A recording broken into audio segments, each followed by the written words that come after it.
కాంగ్రెస్ వాళ్ళ గోస చూస్తా అంటే నాకు ప్రెస్ మీట్ పెట్టాలనిపించింది. మనం ఎవరో పక్కోళ్ళు మాట్లాడడం కాదు, వాళ్ళ నాయకులే, వాళ్ళ కార్యకర్తలే వాళ్ళ భుజాల మీద వేసుకొని మోసిన వాళ్ళని చూస్తూ ఉంటే, వాళ్ళ ఏడుపు అర్థనాదాలను చూస్తూ అంటే బాధ అనిపించి, మరి ఒక్కసారి పరకాల ప్రజలకు కూడా మా మనసులో మాట మాట్లాడాలనిపించి ఈరోజు సమావేశం ఏర్పాటు చేసుకున్నాం.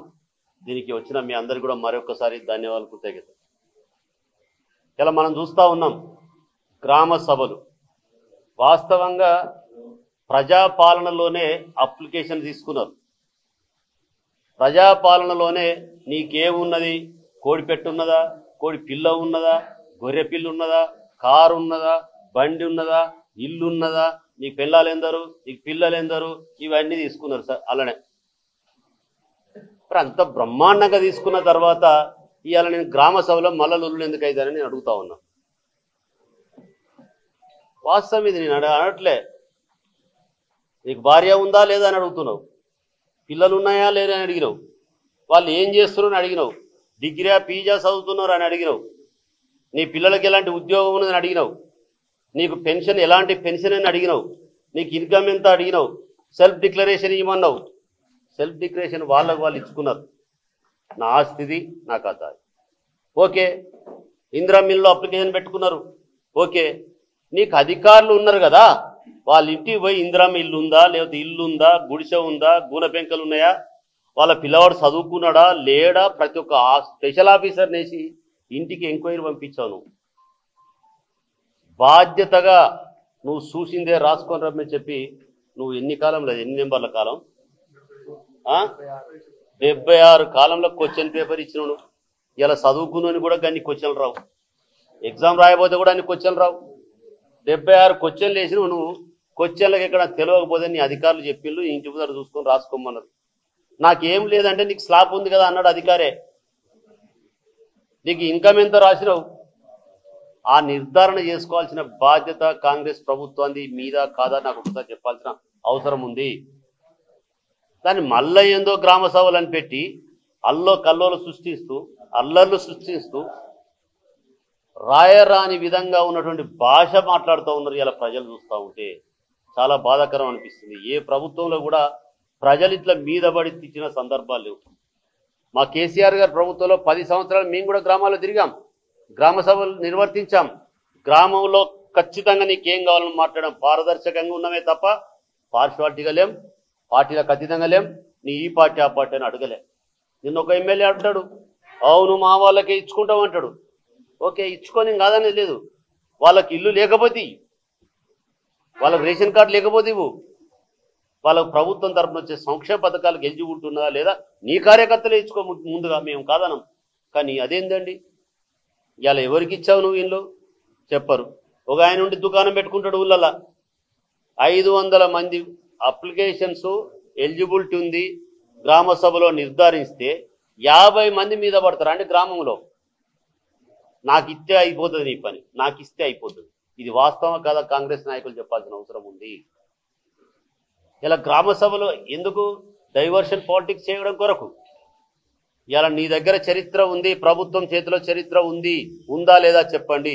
మళ్ళీ గ్రామ సభలు ఎందుకు చెప్పండి. ఎస్, నీ అధికారులు ఫైనల్ చేయకపోతే అధికారుల మీద యాక్షన్ తీసుకో. నువ్వు స్లాబ్ ఉన్నది నువ్వు ఎట్లా ఇచ్చినావు, ఇల్లు ఉన్నది ఎట్లా ఇచ్చినావు.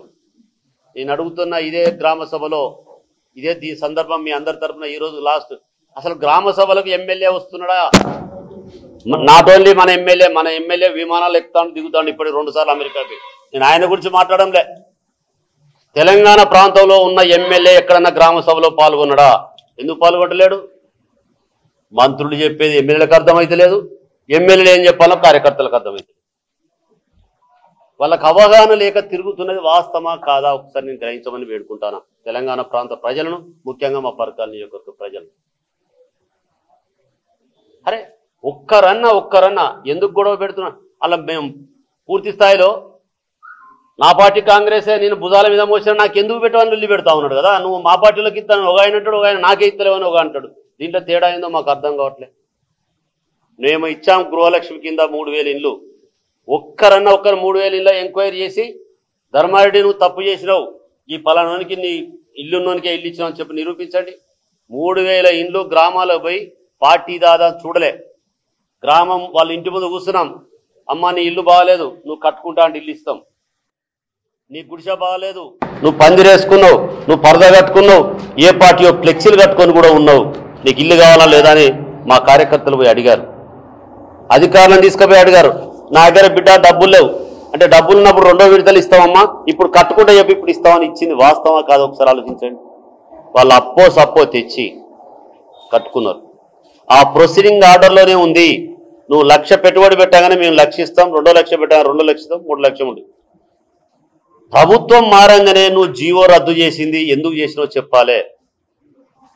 పేదవాడికే కదా ఇల్లు ఇచ్చింది మేము. ఒక ప్రభుత్వం ఇచ్చిన జీవోను, ఒక కలెక్టర్ ఇచ్చిన ఆర్డర్ను ఎట్లా తప్పు పడతావు? ఎస్, కలెక్టర్ తప్పించుండు, కలెక్టర్ మీద యాక్షన్ తీసుకో, నీకు దమ్ము ఉంటే కలెక్టర్ మీద యాక్షన్ తీసుకో. ఇలా మా వరంగల్ జిల్లా, హన్మకొండ జిల్లా కలెక్టర్లు పారదర్శకంగా ఇండ్లు ఫైనల్ చేసి ప్రొసీడింగ్ ఇచ్చారు. ప్రొసీడింగ్ ఆర్డర్ రద్దు చేసే అధికారం మీకు ఎక్కడిది?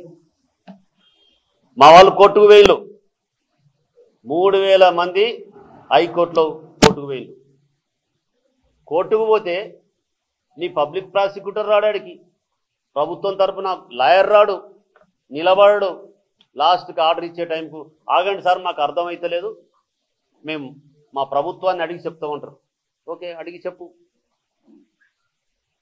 మళ్ళీ ఒక వారానికి వచ్చి ఏం చెప్తాడు, మేము ఇందిరమ్మ ఇల్లు ఇవ్వాలన్నా గృహలక్ష్మి ఇవ్వాలన్నా ఆలోచించుకుంటాను సార్ అన్నాడు. జడ్జి గారు మొట్టికాయలు వేసిండు, నువ్వు ఇందిరమ్మ ఇల్లు ఇచ్చుకో, గృహలక్ష్మి ఇచ్చుకో, పేదోళ్ళ కాదా ఈ ఇళ్ళకి ఇల్లు ఇవ్వాలన్నాడు.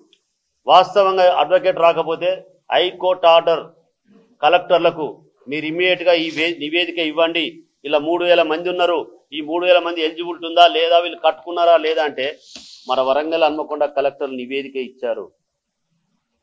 ఇంటికాడి పోయి ఫోటో తీసుకున్నారు, బేస్మెంట్ వేసిండ్లు, పిల్లర్లు వేసిండ్లు, స్లాబ్ వేసిండ్లు, మన గోడలు కట్టకుండా ఉన్న ఇల్లు ఉన్నాయి.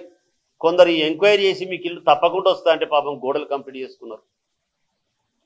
ఆ ఇల్లు పోయి మాకు కోర్టు ఆర్డర్ వచ్చే టైంకు డ్రామా ప్లేన్ చేస్తూ మంత్రులు, మనం ముందే ఇల్లు ఇస్తే మనకు పేరు పోతుంది, మనం కోర్టు ఆర్డర్ ప్రకారం ఇస్తే మనకు పేరు రాదు, మనం ఇందిరమ్మ ఇళ్ళలో ఇద్దాం, అవి కూడా ఆర్డర్లు తీసుకోండి, వాళ్ళు ఇచ్చిన అప్లికేషన్లు కూడా తీసుకోమని అన్నారు.